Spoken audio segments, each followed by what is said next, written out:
This land was originally owned by General Edward Burleson. It was given to him for his heroic efforts in the Battle of San Jacinto. Then between 1850 and 1857, 18 families, most of them relatives from Georgia, moved here. They were all farmers. They were very prosperous farmers. Their homes were on the west side in the trees, and they hunted deer and turkey in the trees, but they considered the high-quality land to be the agricultural land on the east side. The name Stringtown came from the fact that there was just a number of residents strung along the route. This used to be the Lowman property, very important to the history of San Marcos and Hays County. Al Lowman is a third or fourth generation Texan, owned a lot of the land around our property now. So we're heading up to the ridge where the new Lowman property is located, their new house.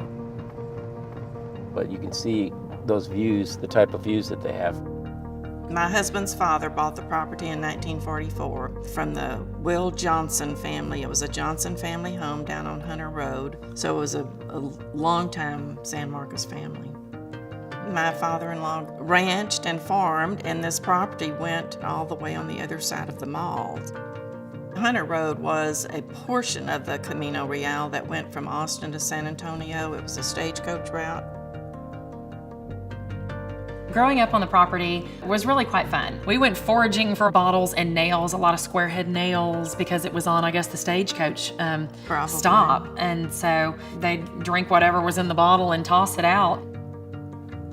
We would literally pull a little red flyer wagon up here and go fishing in the pond. And as we got a little bit older, we would bring inner tubes up and we would sit and float up on the pond. So lots of fun memories up here. This is some beautiful Texas hill country. This is the site of the old homestead. This is part of the foundation of the old fireplace right here. And you can see some of the old rubble, the fire brick. Most of the cattle were on the pasture land, these long, narrow pieces east to west. This must have been an area they rounded them up. This probably was their backyard. This homestead has been in place for about 200 to 300 years. We are going to set this area aside as an area that we'd want the community to know about. Kissing Tree bought from the Lowman family.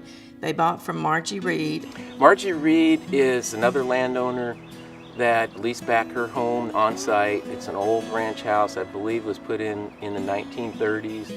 Margie Reed was a World War II bride from Germany. And her husband died at a very young age when she had a baby, so she had a baby and 5 other children that she raised here on her own. So it was just a pleasure to get to know somebody like that had survived during a very difficult time. My father was a historian of Texas history. He was a member of the Hays County Historical Commission, and he was instrumental in getting the Jack Hayes statue on the courthouse square. He had a dream when he moved here in 1944 that he wanted to build a house here someday on this hill, and so we have the house here. My mother bought this plaque for my father. This was his dream home that he was able to have up here. Out over here, you're able to see some of the Kissing Tree holes as well as the fairway. The sunrises are gorgeous out here. I love waking up and taking pictures of them because I think it's so pretty.